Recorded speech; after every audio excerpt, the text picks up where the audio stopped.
Okay, let's unpack this. When most people think of the Middle Ages, they conjure up images of, shining armor, grand castles, maybe a little romantic courtly love. Knights and princesses. Exactly. But today, we are going to set the dial far, far away from those storybooks. We're peeling back the layers to look at the grime, the hunger, and the constant crushing weight of 14th century life. We are diving straight into the unvarnished, brutal reality of the medieval era. We're focusing specifically on one year, 1348. And that's a big year. A huge year. This isn't a time of celebrated heroes. This is a period defined by absolute systemic fear, rampant sickness, and famine. We're looking at a social system fundamentally built on exploitation.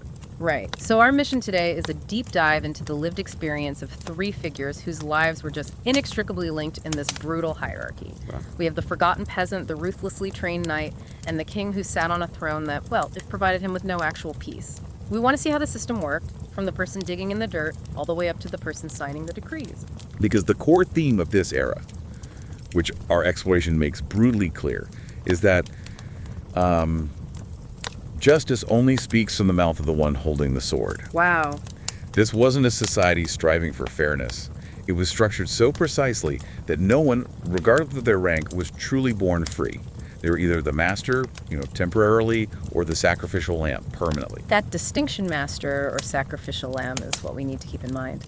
Let's begin at the very bottom then, in the mud and the dirt, where the vast, vast majority of people lived and died. Yes, with the peasant. Yeah. And when we talk about the peasant, we have to immediately discard any modern notion of leisure or even like a predictable routine. Right, no 9 to 5. Not even close. Yeah. The start of their day is described as beginning like there's a bomb. Like there's a bomb. What does that mean? It means they are driven by raw, instant necessity starting way before dawn. It's a rush dictated not by a clock, but by the relentless seasonal demands of just trying to survive. That phrase, like there's a bomb, speaks volumes about the constant underlying pressure. They aren't waking up to a pleasant sunrise, they're waking up to immediate life or death necessity. And that grinding physical work, constantly clearing stones, tilling tough soil, working these insane hours, was only compounded by just abysmal nutrition. Okay, let's talk about that. What were they actually eating? Well, when we analyze their diet, the reality of chronic malnutrition is it's immediately apparent. The diet was so poor that one source notes, rather grimly, that their soup is just boiled beer. Boiled beer? So they were just drinking all day? No, not like we think of it. It doesn't mean they were drinking high-alcohol craft brews. It means their main sustenance was essentially a thin grain gruel, often fermented for preservation. It provided very little actual caloric or nutrient density. So if the basic fuel for your body is that thin, then the back-breaking physical labor required to sustain yourself becomes exponentially harder. It creates a debilitating cycle of poverty. Weak bodies lead to lower yields, which in turn leads to less food, ensuring the next generation is born into the same nutritional deficit. The entire goal was not prosperity, but simply surviving until the next harvest. And that harvest, it wasn't even theirs, was it? Not at all. And that brings us to the engine of the entire feudal machine, the land. The peasant is the one doing the impossible work, clearing the stones, sowing the seeds, yet they own nothing. It all belongs to the Lord. Exactly. And the peasant works it for subsistence wages while paying a ton of tax on top of everything else. So you're perpetually indebted to the Lord for the land, to the crown for, I guess, services, and to the church for your soul. There's absolutely no way to get ahead. It's an endless liability that runs from birth until death. And this liability was tightly managed and brutally enforced by the most pervasive force in their lives, the church. The local priest. The local priest held absolute and often terrifying power. His word defined not just morality, but effectively the limits of their earthly reality. There's this one specific chilling example of that control. You have this anecdote of a neighbor who was publicly stoned in the village square, a horrifying public execution. And why? For trimming her nails. The accusation was that she was imitating the devil. Think about that. The level of intrusive scrutiny that implies. The smallest personal action, something as mundane as nail care, could be reinterpreted through a lens of extreme religious paranoia and lead to a swift, violent death. It's a way to maintain this pervasive atmosphere of constant suspicion and fear You can't trust your neighbors because the pressure to conform or even to inform was overwhelming. And this need for secrecy extended to even the smallest blessings. Like a good yield from livestock. Yes, if a peasant's cow gave a particularly generous supply of milk, they felt compelled to hide that from the priest. Why? Because he'd take it. He might claim it was a miracle, an act of divine intervention, and therefore he could seize the cow or the milk for the church. That is the ultimate cynical trap. If you're blessed by nature, you have to hide it, because revealing any unexpected prosperity immediately turns it into leverage for the authorities. Prosperity becomes dangerous. The fear wasn't just physical. It was administrative and spiritual, because justice and prosperity were totally opaque and arbitrary, dictated by the priest or the Lord, never by a predictable law. And this fear was magnified tenfold when nature itself turned against them. We're talking about 1348. This was a time of chronic crisis. Plague and famine weren't anomalies, they were predictable features of life. You can see that dread visualized in the physical world. There's a mention of a sticky mud smell that was seen as a harbinger of the epidemic. At a visceral detail, this specific, terrible smell coming from the earth tells you everything about their dread. They didn't understand microbes. They understood that localized decay meant something terrible was coming. It meant divine displeasure. And the explanation for these disasters was always religious, which, as we established, was a brilliant mechanism for controlling dissent. Sickness was God's punishment. Famine was God testing us. And what's crucial here is the political utility of that explanation. If your suffering is caused by the divine, then questioning the ruling authorities, the church and the king, God's instruments on earth, becomes not just treason, but heresy. It completely stops people from connecting their suffering to the exploitative societal structure or the poor decisions of their rulers.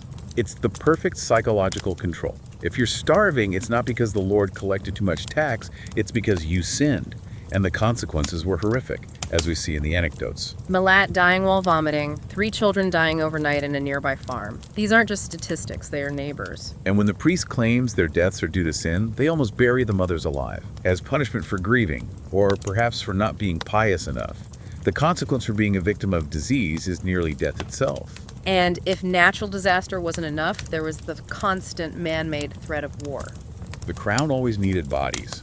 Royal decrees demanding men for the army, usually to reinforce northern borders, pulling essential labor away from the fields at the worst possible times. And you couldn't say no. The methods to prevent avoidance were designed for maximum public terror.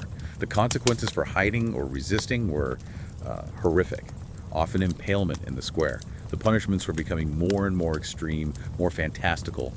A rising tide of state brutality designed purely to enforce obedience through spectacle. That level of spectacle isn't just punishment for one man, it's a warning to thousands. It's social conditioning. And the cynical reality articulated in the sources is just devastating. Your destiny is to serve and die.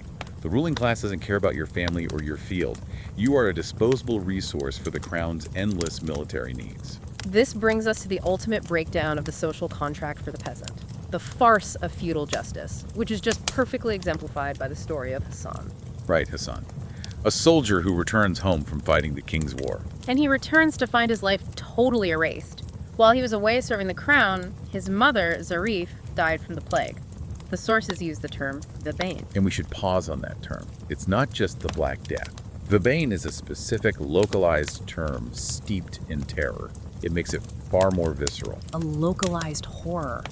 And upon his return, Hassan finds his ancestral home and land are now occupied by a neighbor, Farhat. And Farhat's claim. He says the property was taken with the consent of the church after Hassan was reported dead in the war and the property was declared ownerless. So this is a devastating betrayal. He survived the king's war only to lose everything, not to an enemy, but to the legal system that was supposed to protect him. He was killed by bureaucracy. And the climax of this legal travesty is when Hassan demands his property back. They go before the local court, which is basically the priests and the local elders. And here's where the corruption is just laid bare. In this one crucial, terrifying detail. Right before the verdict is announced, the neighbor, Farhat, publicly offers the priest an outstanding portion of the ownership tax. Right, and let's unpack that transaction, because it's the key to this whole sword-holding justice idea. Yeah. The tax wasn't just a fee, it was proof of allegiance. By paying it publicly, Farhat isn't just bribing the priest. No, he's confirming to the entire system that he's the one who will provide the necessary revenue going forward. Hassan, penniless and officially dead, has nothing to offer. The verdict follows immediately, and it's pure, cold, bureaucratic brutality. Since Hassan was officially reported dead in the war registries, a registry kept by the crown he served, his ownership automatically lapsed. He has no claim. The system validates the lie because the lie is profitable. And then, adding insult to injury, the priest offers to sell him new land in the north as compensation. Not restitution, not his birthright. A new debt, a new piece of land he must labor for, forcing him back into the cycle of endless liability in a potentially dangerous far-off region. The audacity is just stunning. He lost everything fighting for the crown, and the system now treats him like a new customer. This anecdote just solidifies that brutal takeaway. In the Middle Ages, justice is determined by money and the nobility's word, not righteousness. And the story ends with Hassan sleeping in the woods, terrified of wolves and bandits. That is the end result of the feudal system for the common man who dared to survive. The lesson here is so profound.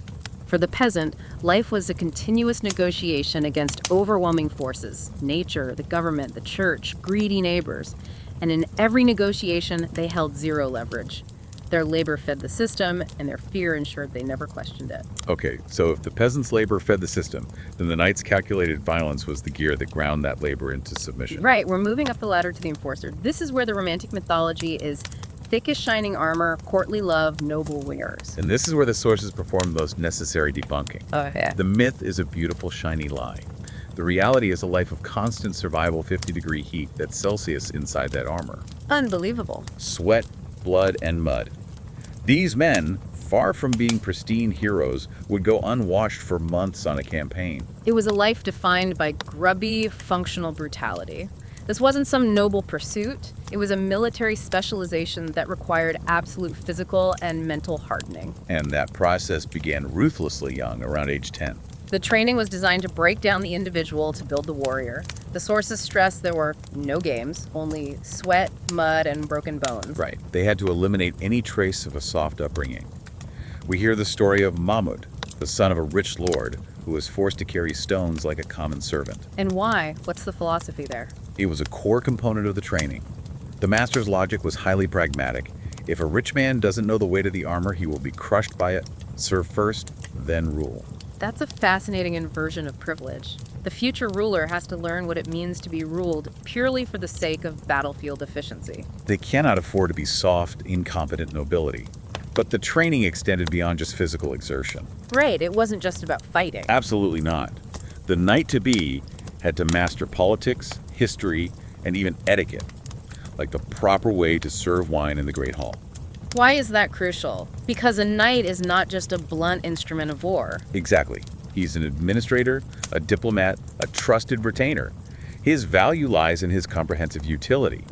He needs to represent his lord effectively during peacetime, otherwise he's just an expensive thug. And the discipline was obsessive. The armor itself was symbolic. It had to be kept bright as your future. It represented honor and, crucially, patience. The endurance required for meticulous maintenance.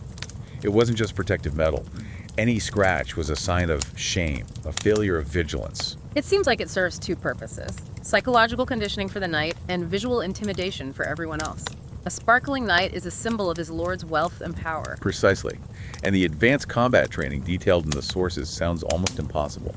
They describe an exercise where a trainee has to ride at a full gallop and try to split a wooden dummy in half with a lance. And the trainee Mahmud assumes these feats were only possible in Cuneta Arkan movies, which, for our listeners, is a way of saying these skills were practically legendary, like something from an action film. It sets a ridiculously high bar. It wasn't about brute strength. It was about precision, control, and mastery. If you failed to penetrate the target cleanly, the master warned, you yourself will be penetrated. The stakes were always life and death, even in training. And failure was built into the philosophy. The mantra was, every fall is a lesson. The goal wasn't perfection on the first try, but perseverance. The difficult things last, the easy things are quickly forgotten. It's about hardening the mind, not just the muscle. And this intense conditioning culminates in the ultimate test, the knight's initiation, which isn't a grand ceremony, but a horrific trial by fire. Mahmud is sent on a high-risk night watch, anticipating a castle raid. In the absolute darkness, the moment of transformation arrives. Mahmud instinctively throws his lance at an advancing enemy. He gets his first kill. And his reaction is shocking. I feel like I've been circumcised. I'm a man now. That visceral response perfectly captures the shock of taking a life, instantly reframed as an irreversible step into warrior status. Yeah. He has crossed a line. And his master drives this lesson home with a powerful, brutal quote. What does he say? The moment you kill the coward inside you, no enemy can stand before you. Wow.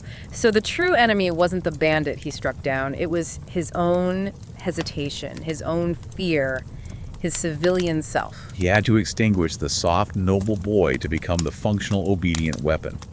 And this transformation isn't marked by ceremony, but by the smell of ash, blood, and silence. A new knight is born in the squalor of war, and this transition brings him into the cynical inner circle.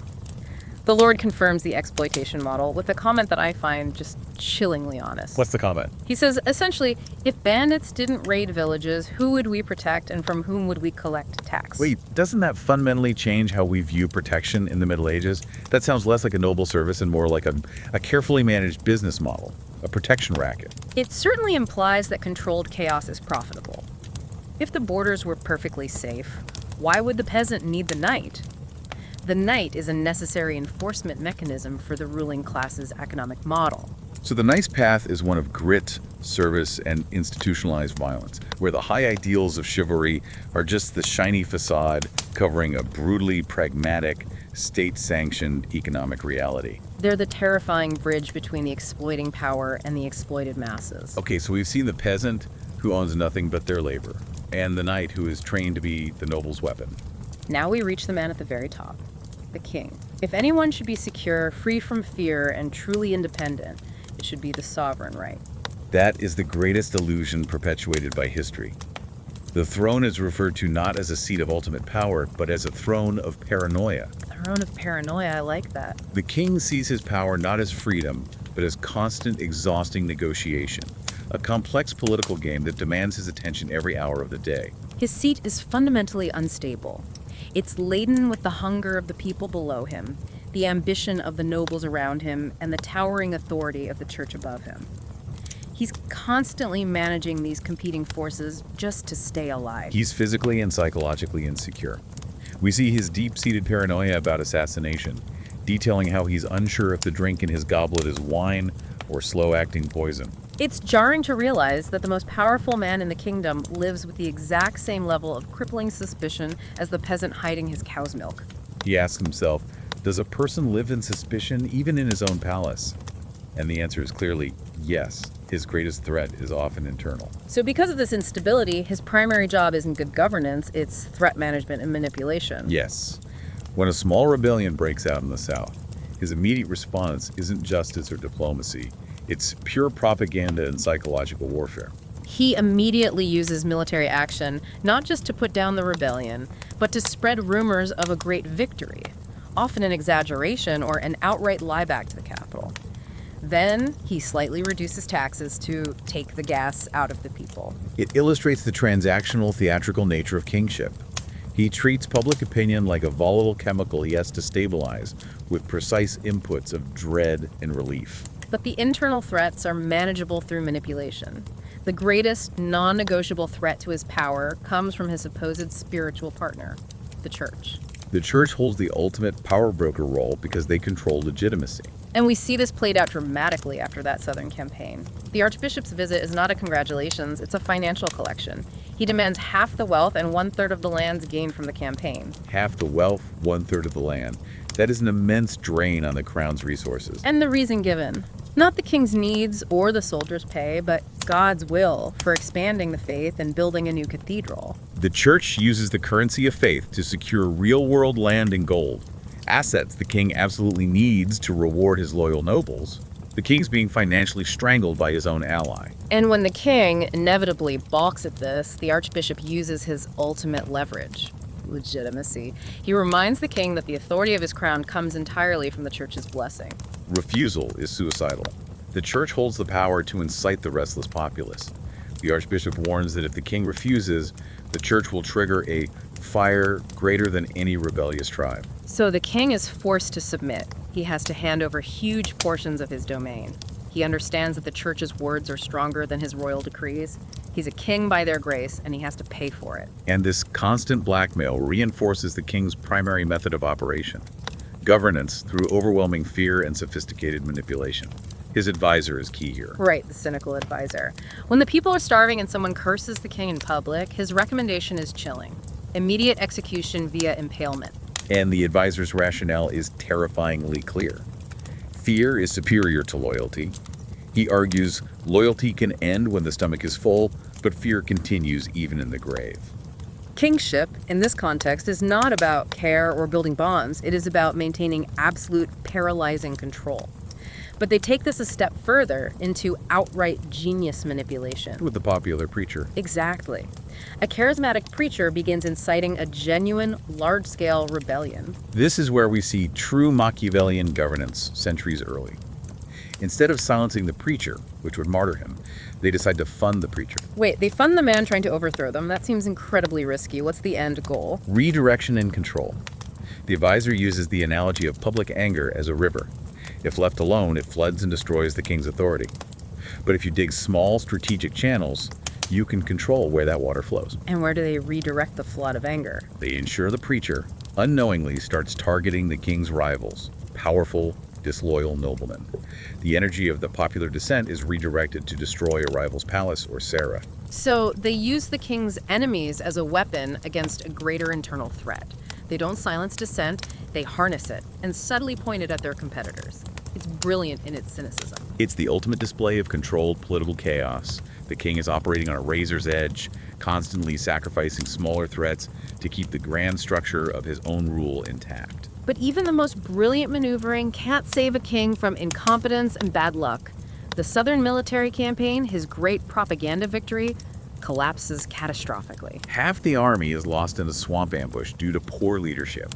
This isn't just a military loss, it's a massive financial and manpower loss, compounded by the shame of a great defeat. And it gets worse. The lords, trying to hide their failure, begin looting neighboring kingdoms, initiating an international war the kingdom is not prepared for. Now the king is desperate. Facing internal revolt and external invasion, he goes back to the only power broker capable of helping, the church. The church agrees, but the price is the final, total dismantling of the king's authority. They demand the power to collect taxes directly for the crown. And we need to stop and explain why this is the fatal blow. Because by controlling tax collection, the church instantly becomes the de facto administrative and financial power of the kingdom. The cash flow, the bureaucracy, the enforcement officers, they all answer to the archbishop now, not the king. He's reduced to a ceremonial figurehead overnight. And the final betrayal is swift. The king's own advisors, the snakes in his bosom, depose him. They accuse him of being a tyrant who handed the kingdom's keys to the church for a handful of gold. They rationalize it as saving the kingdom from a compromised ruler. They saw he was useless once the church controlled the purse strings. And the king, who started on a magnificent throne, ends his life in utter obscurity. He's sent to a remote monastery to be forgotten, his name erased from history. His power was absolute until the moment he needed it against the church and he was found wanting. He was just a temporary bargaining chip in a high-stakes game between the church's financial leverage and the nobility's military might. The man at the top was arguably the most enslaved by the system. This journey through the three lives, the peasant, the knight, and the king, gives us a complete, unromanticized view of how this medieval system was fundamentally designed to operate. Let's review the system's brutal logic. The peasant provides the foundation. The raw labor, the tax revenue, the bodies for the army, supported entirely by fear and religious guilt until death. They're the fixed cost and the disposable resource. Then the knight enforces the system. They're the product of years of brutal conditioning, ensuring controlled violence and pragmatic service to the nobility. They're the flexible force of control, maintaining the necessary profitable level of chaos. And the king, despite sitting at the pinnacle, is the ultimate illustration of controlled power. He's a temporary bargainer whose tenure depends on balancing the demands of the nobility with the unstoppable power of the church. He's the weak link. Absolutely. And what we see consistently across all three narratives is the dominant role of religion and gold as intertwined tools of control. The church controls the narrative at every level. For the peasant, disease is God's punishment, and property rights are based on the church's consent, as Hassan learned the hard way. And for the king, war is a holy duty only if the church gets its massive financial cut. The church uses spiritual control to constantly increase its literal, earthly wealth and influence. The Middle Ages wasn't just a time when technology lagged. It was a time where social contracts were non-existent, and the only operative law was leverage.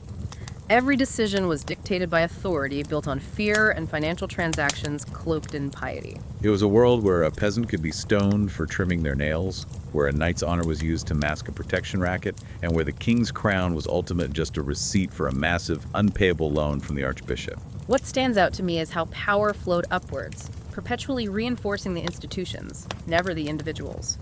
The peasant feeds the knight, who enforces the king's rule, but the true wealth and authority flow from the king directly to the church and powerful nobles. It's a closed-loop system of exploitation.